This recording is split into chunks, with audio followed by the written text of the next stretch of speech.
바벨론에서 종살이하는 이스라엘 사람들은 하나님의 말씀이 잘 들리지가 않아요. 왜요?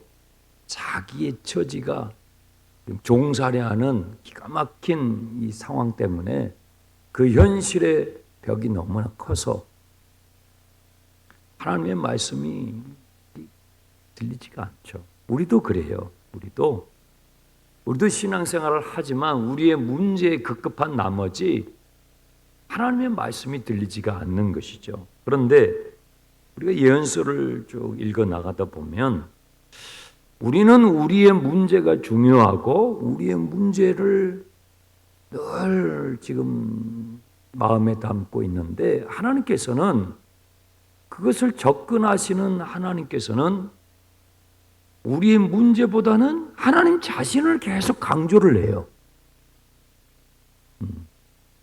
보시면요. 43장 11절을 보세요. 계속 그런 지금 기조를 유지하고 있는데요.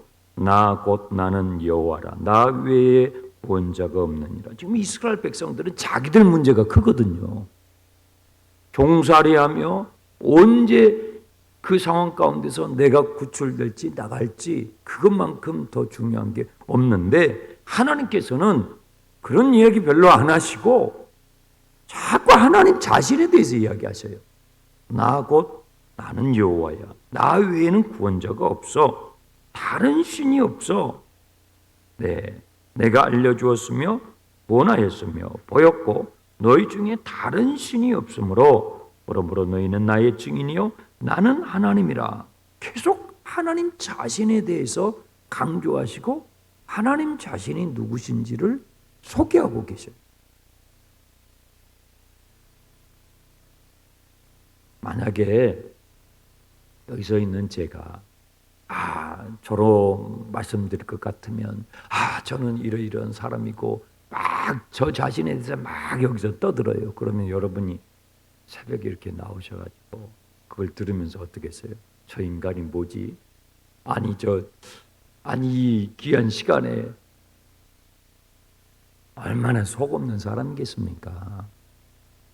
사람은요 자기 자신에 대해서 이야기하잖아요. 그러면 속 없는 사람으로 보여요. 앞에 있는 사람들이 말을 안 할 뿐이죠. 처음밖에 보인다 이거예요. 그런데 하나님께서 하나님 자신에 대해서 말씀하실 때는요 그렇게 안 보여요.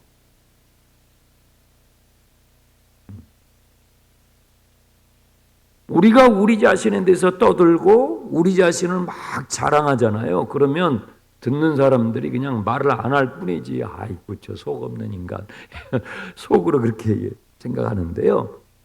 하나님께서 하나님 자신에 대해서 끊임없이 말씀하셔요. 나 곧 나는 나 외에 다른 신이 없으며 나만이 오직 구원자다 하면서 하나님 자신에 대해서 그렇게 마르고 닳도록 이야기하시는데 처음밖에 보이지 않아요. 오히려 하나님의 권위와 하나님의 위엄과 하나님의 힘이 느껴지고 하나님의 사랑이 느껴지고 우리를 향한 하나님의 마음이 느껴져요.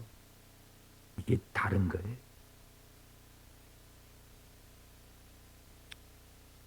그래서 하나님께서는 우리는 우리 문제 때문에 지금 죽겠는데 하나님 빨리 좀 내 문제 좀 어떻게 좀 해보시란 말이에요. 이러는데 하나님께서는 끊임없이 자기 자신에 대하여 하나님의 하나님 되심, 하나님이 누구신지에 대해서 우리에게 계속 말씀하시는 거예요. 16절을 보세요. 나 여호와가 이같이 말하노라. 바다 가운데 길을 큰 물 가운데에 지름길을 내고 병거와 말과 군대의 용사를 이끌어내어 그들이 일시에 엎드려져 일어나지 못하고 소멸하기를 꺼져가는 등불같이 되었다. 지금 출애굽 사건을 이야기하시는 거예요. 이스라엘 백성들이 애굽에서 나왔을 때 홍해 바다가 가로막혀 있었잖아요. 그때 하나님께서 그 홍해 바다 가운데에 뭐 있어요? 길을 만드셨잖아요. 그 큰 물을 가운데에 지름길을 가장 빨리 약속의 땅을 향해서 갈 수 있는 길을 만드셨죠. 그리고 이스라엘 백성들을 건너게 하셨다고요. 그런데 이스라엘 백성들은 건너는 이 구원의 사건이 애굽 사람들 쫓아오던 애굽의 군대에게는 어떤 일이에요? 그들에게는 징계요, 그들에게는 심판이요, 그들에게는 몰살이 된 거예요. 그 이야기가 돼요. 17절에 애굽의 병거와 말과 군대 용사들은 일시에 엎드려져 마치 꺼져가는 등불과 같이 사라져버려요. 하나님의 백성들에게 구원의 역사는요, 마귀에게는요 패배요, 굴욕이요, 심판이 되는 거예요. 이 출애굽 사건은 이스라엘 민족에게 이 민족적으로 경험한 한 인간이 한 사람이 경험한 사건이 아니라 수백만 명이죠. 민족적으로 경험한 구원의 사건이에요. 기적이에요. 그래서 창세기서부터 쭉 읽어나가면요, 이 출애굽 사건은 언제나 등장해요. 이스라엘 백성들이 위기를 겪고 어려움을 겪을 때마다 예언자들이 선포하는, 떠올리게 하는 그 사건은 출애굽 사건이에요. 하나님께서 이와 같이 너희를 건지시지 않았느냐? 항상 구원에 대하여 하나님의 손길에 대해서 말씀하실 때 나오는 내용은 출애굽 사건이에요. 여기서도 또 나오잖아요. 그런데 18절 19절에 보시면 하나님께서 특이한 말씀하셔요. 너희는 이전 일을 기억하지 말며 옛날 일을 생각하지 말라. 보라, 내가 새 일을 행하리라. 여기서 말씀하는 이전 일이라는 것은 그 앞에 구절인 출애굽 사건을 말하는 거예요. 너희는 이전 일, 출애굽 사건을 기억하지 마. 내가 새 일을 행할 것이다. 이 말씀은 하나님께서 행하신 이 출애굽의 사건을 잊어버려라, 그런 말씀은 아니에요. 어떻게 잊을 수 있습니까? 잊을 수 없죠. 그걸 잊어버려라, 그런 말씀이 아니고요. 너네들의 기억에서 그것을 아예 지워버려라, 그런 말씀이 아니고요. 과거에 안주하지 말라. 과거에 머물지 말라. 과거의 은혜, 과거의 감격, 과거의 감동, 과거의 사건, 과거의 간증, 과거의 경험. 어떤 분들을 만나면 옛날 이야기만 하셔요. 여러분, 우리에게는 다 추억이 있잖아요. 그렇죠? 그리고 그 추억들은 소중한 거예요. 하나님 주신 소중한 경험들이죠. 그것들은 나누고 또 기억돼야죠. 그런데 만날 때마다 옛날 이야기만 하면 어때요? 진부하고 지루해져요. 하나님은 진부한 하나님이 아니에요. 하나님은 지루하지 않으셔요. 왜요? 새 일을 행하셔요. 할렐루야. 하나님은 항상 새로우셔요. 지금 그 말씀을 하시는 거예요. 출애굽 사건이 얼마나 큰 민족적인 국가적인 사건이었냐요. 엄청난 사건이죠. 그 대제국이었던 애굽의 군대 앞에서 하나님께서 행하신 수백만 명의 사람들이 그 바다를 가로질러 간 사건이잖아요. 그런 기적이 어디 있습니까? 그런데 하나님께서 뭐라고 말씀하시냐면 바벨론 포로로 끌려가서 종살이하고 있는 이스라엘 백성들에게 너희는 이전 일을 기억하지 말라.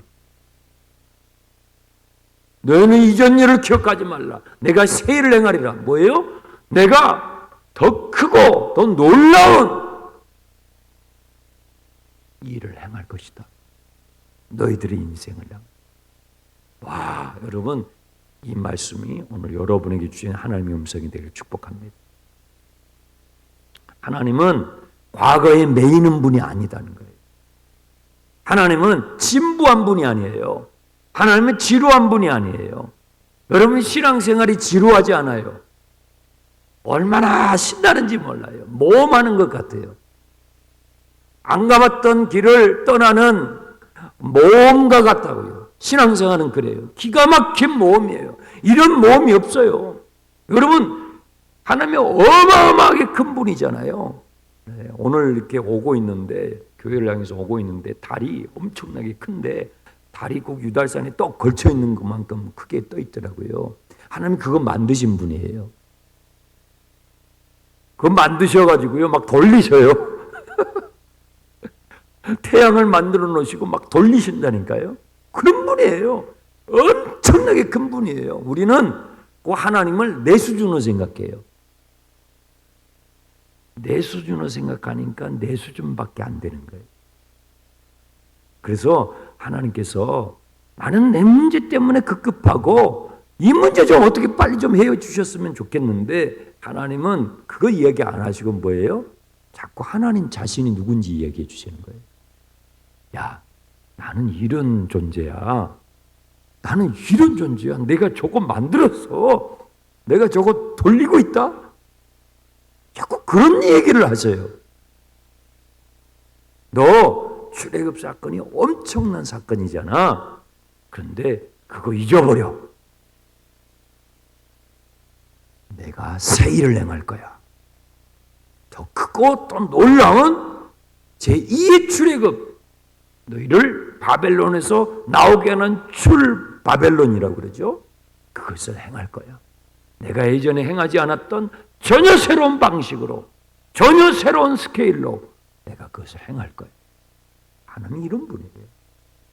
그래서 제가 이 신앙생활 하면서요, 지루하지가 않아요. 목회가 지루하지가 않아요. 여러분 신앙생활이 지루하네. 교회 가고 성경책 끼고 이렇게 오는 게 아니 참 지루하네. 그건요, 여러분이 틀에 갇힌 거예요. 요즘 말로 하면 프레임에 갇혀 있는 거예요. 프레임에 갇혀 있는 거예요. 그 틀에 갇혀 있는 거예요. 하나님은 틀을 깨시는 분이에요. 하나님은 틀을 막 깨셔요. 하나님은 틀에 갇히는 분이 아니에요. 여러분 하나님을 가둘 수 있는 틀이 없어요. 하나님은 무한한 분이세요. 영원한 분이세요. 하나님의 시간의 개념은요, 영원이에요. 하나님의 공간의 개념은요, 무한이에요. 근데 우리는 어때요? 우리는 유한이에요. 그렇죠? 그러니까 우리는 자꾸 갇혀요. 갇힌다고요. 그러니까 내 문제에 갇히고, 내 감정에 갇히고, 내 상처에 갇히고, 내 과거에 갇히고, 자꾸 내 경험에 갇혀요. 근데 하나님은 그걸 깨뜨리신다고요. 다 깨뜨리셔요. 여러분 코로나가 얼마나 대단한 사건이에요. 코로나가 왜 대단해요? 전부 깨버려요. 틀을 다 깨버렸어요. 기존에 우리 신앙생활의 패턴을 다 깨버렸어요. 기존에 정치, 경제, 군사, 예술 모든 인간이 만들어 놓은 틀을 다 깨버렸잖아요. 하나님은 그런 분이라고요. 너희는 이전 일을 생각하지 말라. 내가 새 일을 행하리라. 나는 너의 인생을 향한 새 일을 가지고 있다. 할렐루야. 와, 이게 복음이 아니고 뭐겠어요. 하나님께서 과거에만 그 틀에 안에서 우리 인생을 이끄신다면 지루해요. 재미 하나도 없어요. 천국 가도 너무 재미없어요. 그런데 신앙생활이 진부하지 않고 지루하지 않는 것은 우리 신앙의 대상시 하나님이 그런 분이 아니에요. 얼마나 신나는지 몰라요. 저는 아침에 눈을 뜨면 주님 새날을 주셔서 감사합니다. 주님 나를 위해서 새 일을 행하실 것을 기대합니다. 제가 늘 그렇게 기도해요. 그러니까 지루하지가 않아요. 목회를 하는데 벌써 10년이 넘었네? 벌써 12년이 넘었네? 벌써 그렇게 됐네? 뭐예요? 제가 지루하지 않았다는 거예요. 제가 여러분하고 함께 신앙생활하는 이 하루하루의 삶이 지루하지 않았다는 거예요. 우리 내 결혼 생활이 벌써 5년 됐어? 벌써 10년 됐어? 벌써 20년이나 됐네? 뭐예요? 지루하지 않았다는 거예요. 너무 빨리 갔다라는 거예요. 너무 빨랐다는 거예요. 지루하다는 건 뭐예요? 느리다는 거죠. 느리다는 거예요. 지루하다는 것, 진부하다는 것, 고리타분한 것. 그런데 너무 그냥 책 한 장 넘어가듯이, 종이 한 장 넘기듯이, 야, 벌써 그렇게 됐어? 벌써 그렇게 됐어? 아이고, 그랬어. 이게 뭐예요? 지루하지 않았다는 거예요. 역동적이었다는 거예요. 하나님은 늘 첨단이세요. 그래서 하나님을 바라보고 사는 사람, 하나님을 의지하고 사는 사람, 그 하나님을 부르며 나의 하나님으로 고백하며 사는 사람은요, 늘 첨단을 걸어요. 생각이 첨단이에요. 생각이 과거에 매이지 않아요. 하나님 그런 분이세요. 어저께 우리 당회를 했어요. 감사한 것은 우리 장로님들이, 여러분, 리더는 앞을 바라보고 가는 사람이 리더예요. 그런데 우리 장로님들이 미래지향적이에요. 교회의 미래에 대해 생각해요. 우리 교회의 다음 세대들을 생각하세요. 그게 얼마나 다행스럽고 감사한지 몰라요. 여러분, 지도자가 대통령이 이제 취임을 했는데 자꾸 옛날 이야기만 해요. 그럼 국민들이 어때요? 짜증나요. 앞으로 가야 되는 거예요. 그렇죠? 앞으로 가야 돼요. 나라가 앞으로 가야 되고 우리 장래가 앞으로, 미래가, 우리 민족이 앞으로 가야 되는데 자꾸 뒤로 그러면 국민들이 짜증나요. 지도자는요, 미래지향적이어야 돼. 미래로 가야 그 나라가 장래가 있죠. 그 교회가 장래가 있지요. 그 가정이 장래가 있고 그 기업이 장래가 있는 거예요. 근데 만날 때마다 옛날 이야기만 해. 옛날이 좋았어. 옛날이 좋았어. 그때가 좋았어. 자꾸 뒤로만 가. 그러면 진부예요. 지루해요. 발전이 없어요. 발전이 없어요. 5월달이 5주거든요. 5주. 그래서 마지막 째 주일날 우리가 50일 마지막 끝나는 날이잖아요. 근데 50일 끝나는 마지막 째 주일날 흩어지는 목장 예배를 할 거예요. 사실 흩어지는 목장 예배를 하면요, 목자들, 예비 목자들이 수고해요. 여러모로 번거롭죠. 이렇게 주일날 한 공간에 쫙 모여가지고 하면 한 번에 착 끝나고 그러잖아요. 그런데 여러분, 앞으로 교회는요, 미래를 향해서 가야 돼요. 하나님께서 코로나를 통해서 우리에게 주신 소중한 것들이 있어요. 그것을 놓치면 안 돼요. 하나님께서는 지금 역사를 앞으로 끌어당기고 계시거든요. 하나님의 구원의 역사, 하나님의 구속사의 역사, 하나님이 계획하고 계시는 그 계획을 향하여 계속 앞으로 끌어당기고 있는데 우리는 옛날로 그럼 발전할 수가 없어요. 하나님의 보조에 맞춰서 가야 돼요. 그래서 우리는 자꾸 새로운 걸 도전을 해야 돼요. 안 해봤던 걸 자꾸 해봐야 돼요. 하나님이 그런 분이세요. 신앙생활이요, 그래서 새로운 것입니다. 20절 보세요. 장차 들짐승 곧 승냥이와 타조도 나를 존경할 것은 내가 광야의 물을 사막의 강들을 내어 내 백성 내가 택한 자에게 마시게 하리라. 하나님께서는 사막의 강을 내시고 광야의 물이 흐르게 하시고, 하나님은 항상 불가능에 도전하요.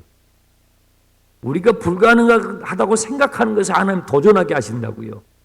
하나님에게는 불가능이 없으니까 하나님이 어떠하심을 우리에게 자꾸 경험케 하시는 거예요.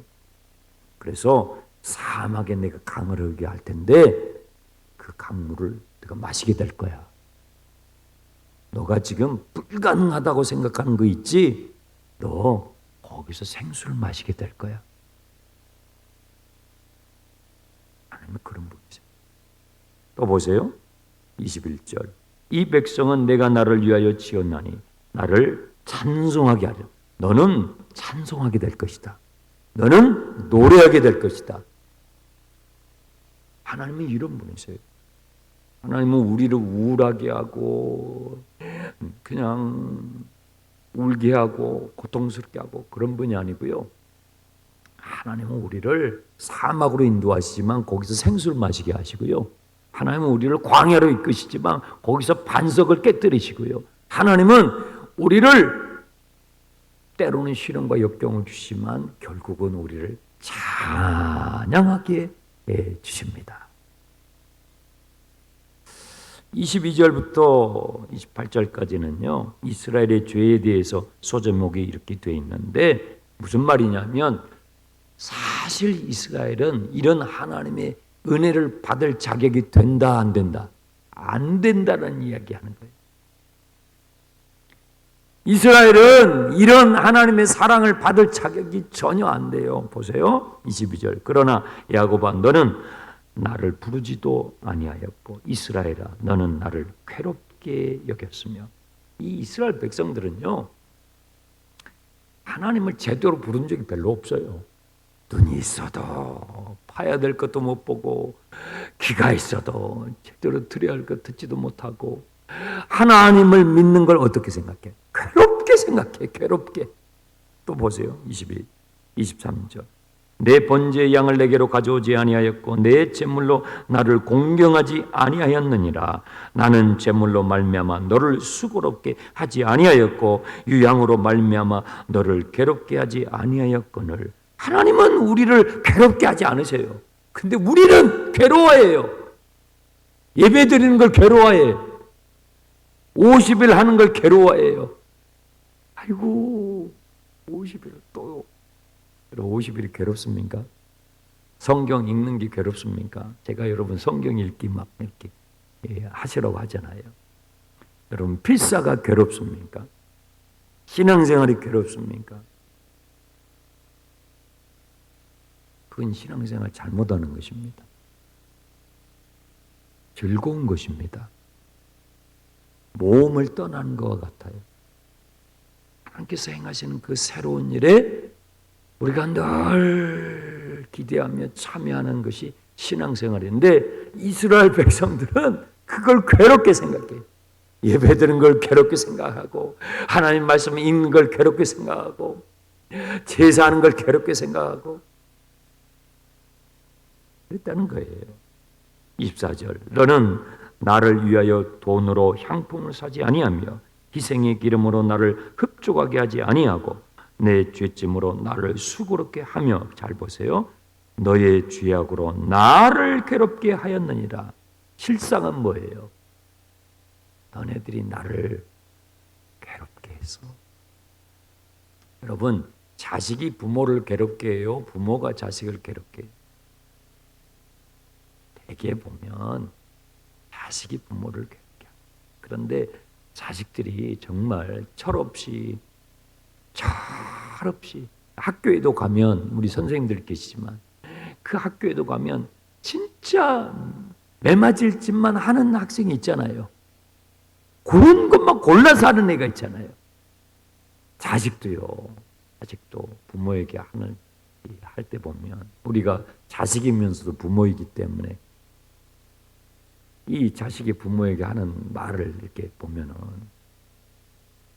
도끼가 서려 있는 거 아십니까?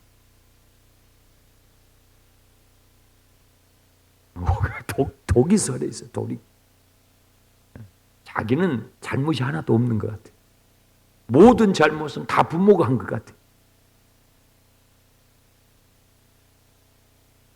그런데 부모님은 어때요? 부모님은 다 듣고 있죠. 그리고 그것을 마음으로 그냥 담죠. 왜 그래요?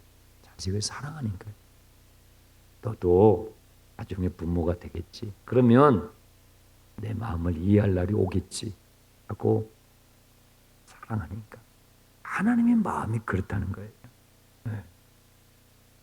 너는 나를 괴롭게 여기는데 사실은 뭐예요? 너희의 죄악이 나를 괴롭게 하고 있어. 너희가 나를 괴롭게 하고 있는 거야. 이것이 신앙생활이에요. 그래서 여러분 신앙생활 하시다 보면 하나님의 고통을 느끼는 순간이 와요. 여러분이 고통하는 것 같아요? 하나님이 고통하는 것 같아요? 여러분이 고통하는 것 같아요? 하나님이 고통하는 것 같아요? 하나님이 괴로워요. 이스라엘이 지금 괴롭죠. 바벨론에 가 있으니까. 근데 이스라엘이 괴로워하는 것보다 누가? 하나님이 더 괴로워하시는 거예요. 여러분 신앙생활 하시다 보면, 여러분 인생을 사시다 보면, 내가 자식이었을 때는요, 내가 괴로운 것 같은데 부모가 돼 보세요. 부모님이 훨씬 나보다 더 괴로워했구나. 그걸 알게 됐듯이 우리 신앙이 그래요. 신앙이 어릴 때는 내 처지가 괴로워요. 근데 신앙이 철이 들고 성장해 가잖아요. 그러면 나를 향한 하나님의 고통이 느껴져요. 나를 향한 하나님, 나를 보면서 얼마나 괴로워하실까? 하나님 나 같은 것을 보시면서, 내가 신앙생활하는 나를 보시면서 하나님 얼마나 괴로우실까? 여러분 기도하시다가 그 하나님의 마음이 느껴져요. 그러면 견딜 수 없는 회개가 나와요.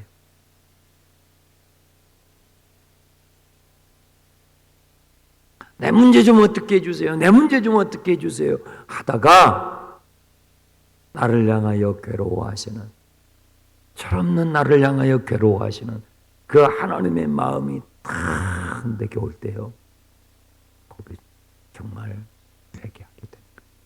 그 이야기 하십니다. 나는 너를 위하여 새 일을 행하리라. 이전 것을 기억하지 말아라. 여러분을 향한 하나님의 계획이, 하나님께서 여러분의 인생을 향하여 오늘도 새 일을 행하고 계심을 믿으시기 바랍니다. 뒤로 가지 마시고 앞으로 가시길 축원합니다. 기도 카드 꺼내세요.